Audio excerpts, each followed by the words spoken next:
Hello, everyone. It's Fraser here. And before we get into this week's Spike podcast, I just wanted to let you know that Brendan O'Neill's new book, A Heretic's Manifesto, is back in stock on Amazon. Amazon had a little bit of a glitch there, but that is now fixed. So if you had tried to buy the book and weren't able to, now you should be able to do so. Also, if you want to get a hold of a signed copy of the book, our special offer is still running. If you donate £50 or more to Spiked, you can get your hands on a signed copy for free, and it will be delivered straight to your door while stocks last. To donate your £50 and to get a hold of your signed copy of A Heretic's Manifesto, just go to spiked-online.com/donate.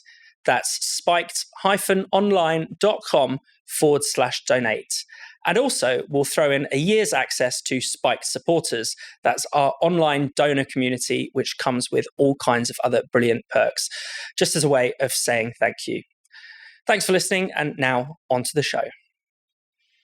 Hello, and welcome to the Spiked podcast. I'm Fraser Myers, and joining me again in the studio, we have Spiked's editor, Tom Slater. Hello. And down the line, we have an extra special guest, the author of Values, Voice and Virtue. It's Matthew Goodwin. Great to be with you. Coming up on today's show, we'll be talking about the downfall of Boris Johnson, the arraignment of Donald Trump, and the arrest of Nicola Sturgeon. So it's been a momentous week or so in politics on both sides of the Atlantic. In fact, we've seen pretty much the downfall of Boris Johnson. He's resigned as an MP ahead of this Privileges Committee report, which has come out today, the day we're recording it. Mm-hmm. I mean, it's incredibly damning. We'll get into that in a little bit. Donald Trump has appeared in a Miami courthouse, becomes the first former US president to be charged with a federal crime. And Nicola Sturgeon, north of the border here, has been arrested over the SNP's party finances scandal. She's been released without charge. Tom, let's talk a bit about this Privileges Committee report, because that's what's generating all the excitement today. I mean, what's your reaction to it?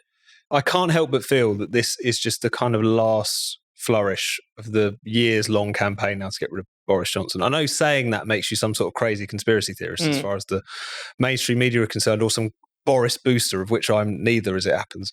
But at the same time, when you take a step back from all of the discussion, when you look at what is being alleged and what punishments are being meted out against him, you can't help but wonder if everyone has just gone a bit mad, has just gone a little bit carried away with themselves. So I should say this particular report, obviously alleging that he misled Parliament, also impugned the Privileges Committee, that he kind of therefore deserves an incredibly weighty sentence. They suggested that if he had still been in Parliament, they would have suggested a 90-day suspension, as well as rescinding his kind of post-Westminster MP's pass that he would otherwise be entitled to. On the question of specifically, did he mislead Parliament over lockdown and over the Downing Street parties? Obviously, you can, unless you can look inside his soul, you can never actually be sure. But I think that you can either say that he lied or was painfully deluded. The idea that these things were going on and he thought everything was on the up and up stretches credibility, to say the least. It's like with the lockdown breaches, you know, despite the fact that Partygate is turning into such a circus, no one would deny that Boris Johnson and many people in Number 10 broke lockdown rules, and that is a genuine scandal. Yeah. The question is the weight that's been given to it, the hysteria that's surrounded it, the treatment of him as if he's been found guilty of serious corruption charges, the frankly slightly naive sort of commentary, which is to suggest he might be the first prime minister ever who has ever lied, either to Parliament or to the broader public. He's certainly the first one to be caught out, perhaps so spectacularly. So without wanting to sound cynical, it does just feel like, as flawed as Boris is, as banged to rights as he is in many respects, that this does feel like that final moment in a years-long campaign to get him out, and not to get him out of Westminster because his own constituents rendered a verdict on him, or even the broader public. It's because extra democratic means we used to dispense with him. And I can't help but feel that this is just the final full stop at the end of all of that. Now, Matthew, I mean, whatever we might think of this kind of anti-Boris hysteria, you've written that actually it is still time to move on from Boris Johnson. You know, he's not our saviour. He's not the man we should look to if we want a populist government, for instance. Oh, well, absolutely. I mean, I'm completely and utterly bored of Boris land and the continuation of this obsession with Boris Johnson among our media class, and indeed, I think, in our national conversation. I mean, if you look at what Boris Johnson actually did when he was Prime Minister, it was basically the opposite of what many people, including myself, would want to see from somebody who is genuinely reforming the system, who is genuinely trying to push through a much broader political realignment of the country, who might even have been able to step above left and right and do something really intellectually interesting in the country. And Boris Johnson consistently, in my view at least, has shown that he is incapable of doing that. And the fact that we are still talking about Boris Johnson to such a degree in this country, I think reflects, in my view at least, just how insular and how weak our national discussion has become. I mean, if you look at all of the interesting conservatives around the world today, none of them are in Britain. Yeah. Right? They're in America, they're in France, they're in Italy, they're in Sweden. And Boris is kind of a symbol of that, like the way in which the Conservative Party have checked out of these very interesting intellectual battles that are now raging on the right. What is the new economic policy? What is the relationship with the state? How should you push back radical progressivism? I mean, Boris has got nothing to say about those questions. And so all I would point out is that there is an enormous opportunity cost which comes with the Boris saga in Britain. And the opportunity cost is the far more interesting, intellectually salient and urgent debate that we should be having about how to carve out a much more meaningful, serious alternative to the broken politics in Westminster. And that's where, what I tried to say this week at least is it is time to move on from Boris Johnson, not talk about the comeback, not talk about what's next, not talk about where the Conservatives go. It is time to draw a line under this and move on and start thinking about who's next, what are the interesting ideas, and how can we reform Westminster. And Tom, it is worth dwelling a bit on some of the things that Boris squandered, that kind of golden opportunity of Brexit, of the 80-seat majority, winning over the Red Wall. Why did he fail so spectacularly?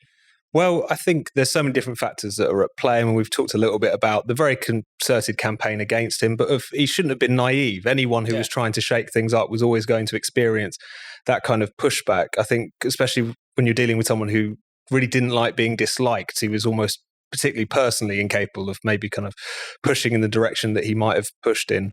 There's also the point in which I think both Boris fanboys and Boris haters make the same mistake, which is to treat him as a kind of unique, mercurial figure, someone who embodies, if not actually single-handedly brought about the kind of populist revolt of 2016 and of recent years. It's a much longer running process that we're talking about here. Obviously, Boris Johnson is not single-handedly responsible for the referendum result, although he was significant in it. Of course he was. Similarly, the 2019 general election victory was built on a much longer term trend where you had old Labour voters who were moving away from the Labour Party. The 2017 election result, whilst on the surface it didn't seem like that much had changed beyond Theresa May getting a humbling. She only picked up, I think it was 6 pro-Leave Labour seats. Beneath the surface, the ground was already shifting quite considerably. And Johnson incidentally went into 2019 not particularly popular. He was never as popular during the 2019 campaign as even Theresa May was during what was a dreadful campaign, if we remember all of that. So this is not to do down his significance. I think he'll rightfully take his place in history as the person who made sure Brexit got done, to coin a phrase.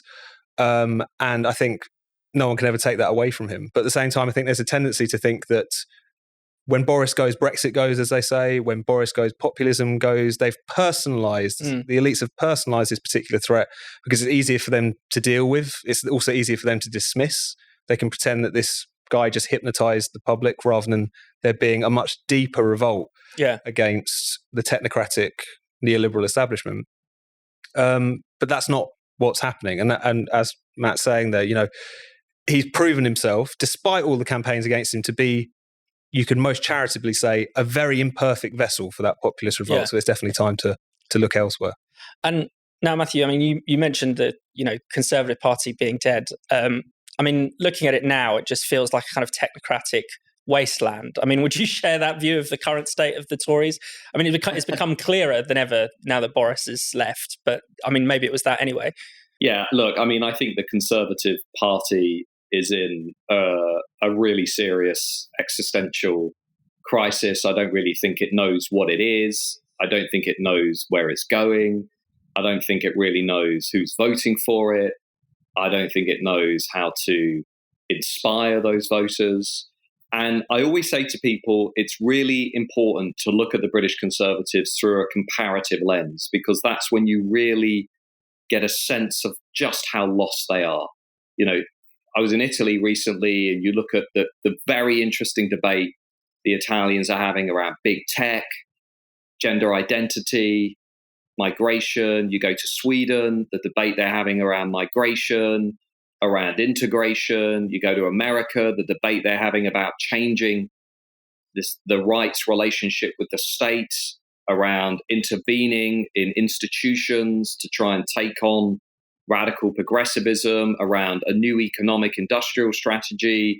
All the interesting debates on the right at the moment are happening outside of Britain, right? And that, in essence, reflects the intellectual weakness of the post-Brexit Tories. And 2017 and 2019, as Tom has hit the nail on the head, they were both really representative of this unique opportunity the Conservatives had. And then the moment they were given this great majority by much of the country, they just didn't really know what to do with it. And that's why they're clinging to, Boris, and they're clinging to very simplistic 5-point programs, much of which are beyond their control, because they don't really know what to say anymore. There is no serious post-Brexit Conservative philosophy. So I'm at the point now where, I basically am working on the assumption that I don't really think the Conservative Party is going to be an intellectually viable, coherent movement for a very long time. I think they will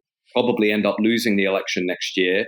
If they're wise, they will have a very serious intellectual battle over the nature of conservatism, and they won't just rush back to a sort of bland, technocratic David Cameron type politics, but they will seriously engage with the realignment that is underway in the country, that is still underway today.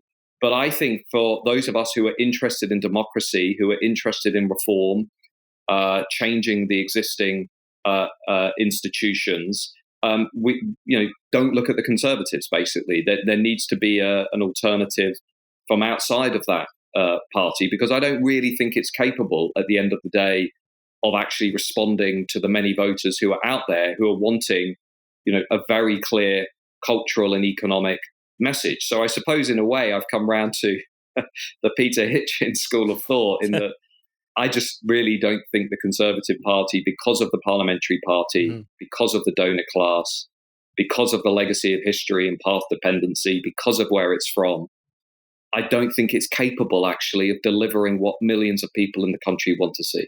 I was just reminded as you were talking about of one of the greatest things about the immediate kind of post-Brexit referendum moment, of which it felt like that both of the two main parties were going to kind of collapse in on themselves. It was a wonderful moment. No one knew what to do. And it was the sort of thing where it did remind you that whereas the Tories have squandered this particular opportunity, they were always, it felt like, kind of structurally incapable of properly digesting it without either descending into infighting, not properly getting it, whatever. As Matt was alluding to, that I'm sort of less interested in the sort of future of the right or conservatism as I am democracy and this populist revolt and so on. And there's a lot of crowing at the moment. There's a kind of sense that politics has returned back to its kind of 1990s, 2000s factory setting, that it was all back to dry managerialism. The only choice you get is between sort of sparkling and still Rishi Sunak and Keir Starmer. And I just can't help but feel that those people who feel like populism is over, like just because Boris Johnson's gone, all of those people who really wanted to hit back at the political establishment have thrown their hands up and said, no, you guys were right all along, please take over again, are just deluding themselves. I mean, we've seen it across the Western world, where even when you see particular populist politicians, some of the others we're going to get on to talk about, disappear, the debate suddenly morphs and goes elsewhere. There are other movements spring up, other individuals spring up. If it doesn't have a party political form, it can take other forms as well. We've been seeing that across Europe recently. So the one thing that's cheering about this particular moment is that I'm not convinced for a second that the populist revolt is over, even if Boris Johnson as an electoral proposition definitely does seem to be at this point. And let's move on to talk about the US. Some pretty extraordinary allegations made against Donald Trump, some potentially quite serious crimes. The classified materials that he's been keeping hold of, he's been accused of obstructing the police and their investigations. Tom, do you want to explain a little bit about those charges? No, I'll try and do it briefly because there's been a lot of reporting, a lot of chatter about this. So it's almost like a kind of the situation we're talking about with Boris Johnson, but with much higher stakes. As far as what he's been accused of are incredibly serious felony crimes in terms of hoarding these documents, including kind of classified materials, top secret materials, and then willfully obstructing the attempts to retrieve them and to investigate them. You know, even telling his own legal team to move them to evade the people who were coming to investigate them and retrieve them. So it's incredibly significant. I mean, if you want national security, you can't have former presidents who in this case was apparently showing them and bragging about them to people when they came to his various golf resorts. I mean, that's obviously not something that a serious country is going to want to countenance.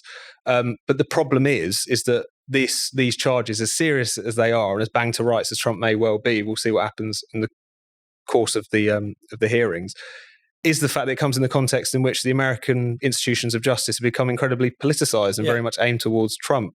So you have Trump supporters who are saying, not without reason, that how is this any different from Hillary Clinton's emails, in which she obviously was not investigated? You've also got the various other legal actions, which, though not as serious as this particular one, has still kind of demonstrated that there's been this appetite amongst the American institutions of justice and its investigatory bodies and so on to try to get him on one thing or another. But with Trump, as with Boris, two things can be true at the same time, one of which is that that's certainly the background to what we're talking about. That's also something that I think will make it quite difficult, particularly for a lot of his supporters, to take these as seriously as they might if it wasn't for that long-running campaign. But at the same time, the charges against him are quite serious. Yeah.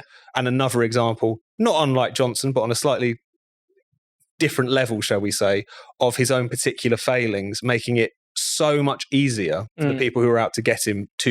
Yeah. And Matthew, I mean, one of the curious things that we didn't really see this with Johnson, but with Trump, it's pretty clear that every time some new authority goes after him, he just is completely unaffected in the polls, certainly among the Republicans. He carries on. Yeah, I think that's right. I was just looking at the polling before coming on here. And if you look at the latest numbers on Trump versus Ron DeSantis in the primary polling, Trump is very, very safe and leagues ahead of DeSantis. He's upwards of 50% on the primary vote. I suspect even with all of the legal chaos and the charges against him, he will comfortably win the Republican nomination. And one of the other things that Trump does very well, and you've seen it reflected in how Ron DeSantis and Mike Pence have been struggling to respond over the last couple of weeks on social media. And I would urge you to just take a look at some of their Instagram accounts and the comments underneath them, because they're very revealing. It's essentially what's happened is Trump has sucked the oxygen out of the room of this Republican nomination race. So, even Ron DeSantis, every time he posts, is bombarded by Trump supporters saying, you should have run in 28. You're not loyal to Trump. This is all part of a sort of, deep state conspiracy, etc., to remove Trump. And so I think what we're going to see, and I'm happy to be wrong on this, but I suspect what we'll see is Trump basically galvanizing the diehard Republican base, winning the nomination comfortably.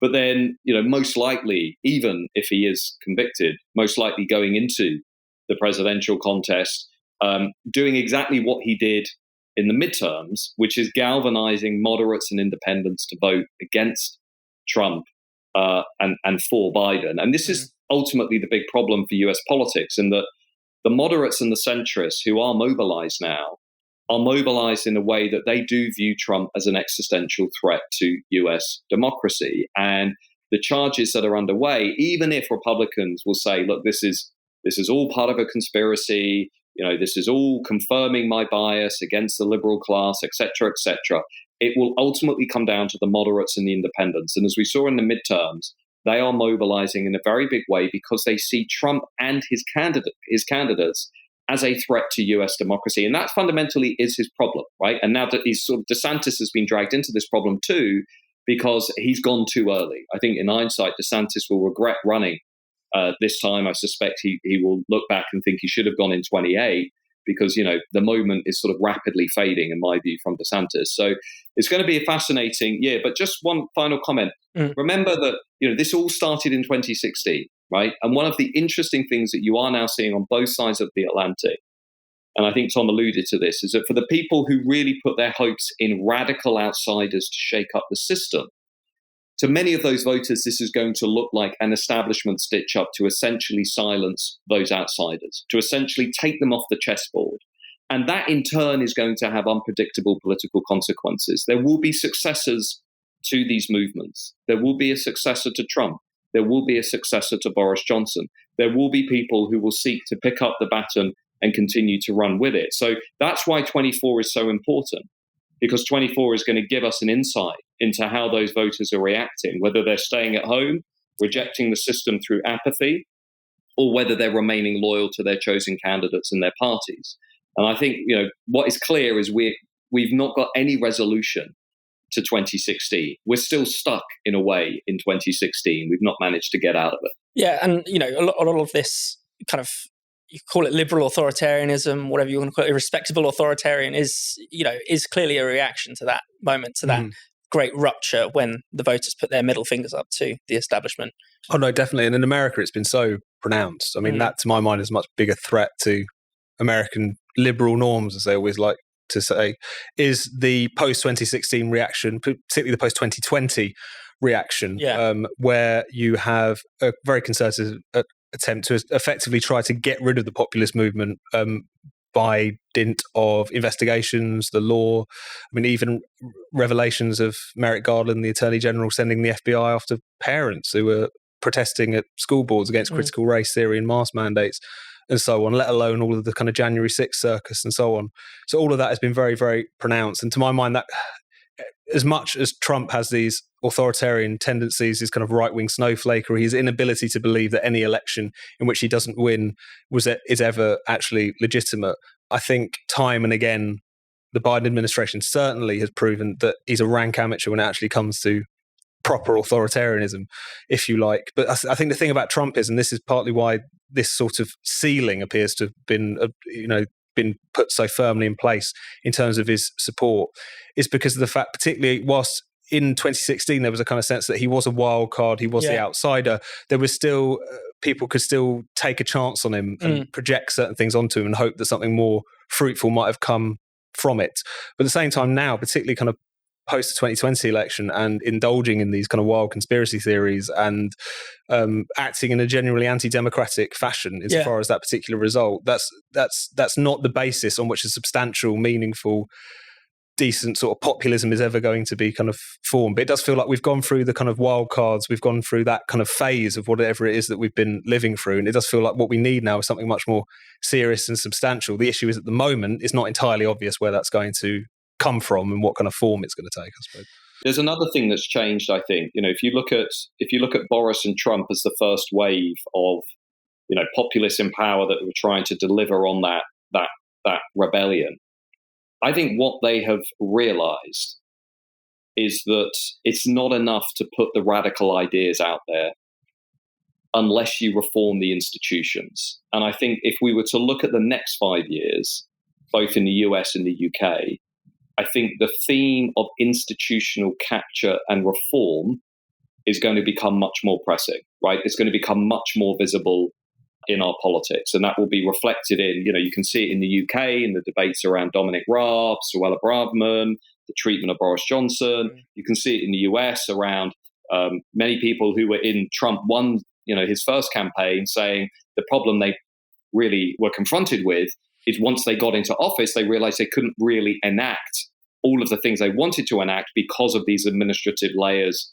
that were instinctively hostile to them. So, populism 2.0, if you want to call it that, perhaps beyond 24, is going to be, I think, a lot more about the institutions. How can you essentially reshape political institutions so they're much more reflective of a direct conception of democracy, giving voice to the masses, and are less wedded to what you might call an elitist conception of democracy that are giving voice to the kind of activist liberal minority. And you can see that in the growing discussion around schools, the growing discussion around universities, around media, around the representativeness of institutions. And I think that ultimately is where we're going to end up, is a much more vigorous debate about institutional capture and institutional reform. And finally, let's move on to talk about the arrest of Nicola Sturgeon. She's not been charged with anything, but she was questioned for several hours about the SNP party finances scandal. I mean, in a sense, we've known this has been coming for a long time. She was one of the 3 people named on the party's finances, but it is still a massive shock for a first minister, a former first minister, probably the most, the longest serving first minister in Scotland, one of the most significant figures of her generation, to be arrested. It's incredible. It's also incredible. This is the third piece on our agenda today because of how much has actually gone on this week. But no, I mean, it's incredibly striking. I mean, I wrote a piece this week about Partygate and about Nicola Sturgeon, and how, whilst there's not very much we can talk about this particular case because of these incredibly stringent contempt of court laws, which we might get into, the fact that you do have the former leader of the SNP, this kind of fated figure, particularly by kind of centrist liberals for so long, always held up as the kind of antithesis of Boris Johnson, being arrested and then released as part of this investigation into finances, party finances. Meanwhile, the final act of Boris Johnson and the cake is finally bearing out. You do have to wonder what was probably the biggest scandal in the end. But yes, I mean, beyond the case that we can't talk about, what a spectacular fall from grace. I think that's fair to say, regardless of what the outcome of the investigation actually is. And also, I think one thing that is worth saying is just how chilling it is that it's impossible to talk about it. How fascinating it would be to see the commentary and the public debate, and where public opinion would be, and the sorts of things people would be saying if we were legally entitled and able to talk about this. But because of the fact that the Scottish interpretation of contempt of court laws are such that they don't trust jurors to be able to be exposed to any kind of public debate about any of this, and even before someone is charged, means that we're not able to have that. So it's almost like it's taking place in a bizarre kind of parallel universe where you're not actually able to touch it. And to be clear to our viewers and listeners, if we were to venture an opinion on the case, particularly on a matter of her innocence or guilt potentially, we could go to prison. So that's why you've ended up with, if anyone's been reading the coverage of it, it's all very, straight down the line, very factual, very, very muted, which is a real shame because, this is a serious issue that needs to be debated in full. Matt, like one of the other things, it wasn't just the party finances scandal that brought Nicola Sturgeon down. She also was probably one of the wokest leaders in the West, particularly the gender recognition bill, was almost like the final thing, the final nail in the coffin. I mean, what did you make of that kind of period towards the end of her premiership? Yeah, I mean, I think it was very interesting. I mean, just on the gender recognition reform bill, I think that's a really nice example of when radical progressives push policies which reflect the ideology that they hold, but which really alienate much of the rest of the country. I mean, if you looked at the underlying idea for that piece of legislation, which is we should allow 16-year-olds to legally change their gender without medical supervision, and in a very quick period of time, very short period of time. I polled that and found only 20% of voters were supportive of it, and other pollsters found very similar things, which is basically telling us that on a lot of issues, and I've just done a load of other polling on should we allow trans athletes to compete in women's sports, should we allow trans students to access girls' bathrooms in schools or universities and so on. These are basically very unpopular policies. But what's happening is you've got a radical activist minority embedded in certain parties, embedded in certain countries that are basically imposing these policies from above. And the silent majority feels as though, on the one hand, it's appalled by what's happening, but it has no real outlet for that. And I think you saw that really in Scotland, and you see it across Britain, to be honest. None of the mainstream parties are anti-woke, right? Basically, none of them are vigorously, consistently hostile and opposed to radical progressivism. None of them, not even the Conservative Party. And so many voters, I think, for understandable reasons, are quite scared to put their head above the parapet and say, actually, I'm not really down with this. And you also saw it, by the way, this week in mid-June 2023, when Gallup have just come out in the US and they've shown that support for trans athletes competing in women's only sports has declined sharply. The British Social Attitude Survey found the same. So the argument is actually being lost by the radical progressives. They're losing public support, but even still, politicians feel unable to step up and give that voice and to represent that in politics. And I think just the other thing about Scotland that I find interesting is, and I wrote about this in the Sunday Times a month or so ago, which is that if you take what's happening in Scotland as a whole, I think it really does point to the problems of really what happens with one-party dominance. When you have one party dominating the political system, and there were bizarre features in Scotland around, a wife-husband team essentially running the incumbent party, which was, nobody really picked up on that as being a unique, if not bizarre, feature of Scottish politics, but it was. And also, I think for many voters, they'll be looking at all of the events in Scotland with a real sense that this is just deeply hypocritical. On the one hand, we've had a party, a sort of cohort of politicians that have lectured the rest of the country about morality and behaviour in public office.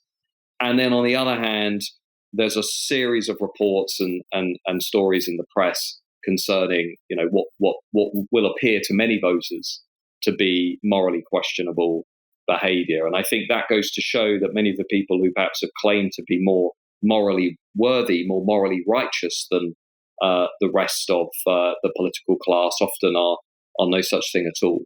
And finally, Tom, Hamza Yusuf, perhaps his flailing around, is itself an indication of just how dominant Sturgeon and her family were at the top of Scottish politics. Yeah, Hamza Yusuf, he makes Boris Johnson look like one of history's great statesmen, doesn't he, in terms of how he's actually handling all of this. Even this week, apparently he was telling MPs not to call on Nicola Sturgeon to be expelled from the party or suspended from the party, I should say.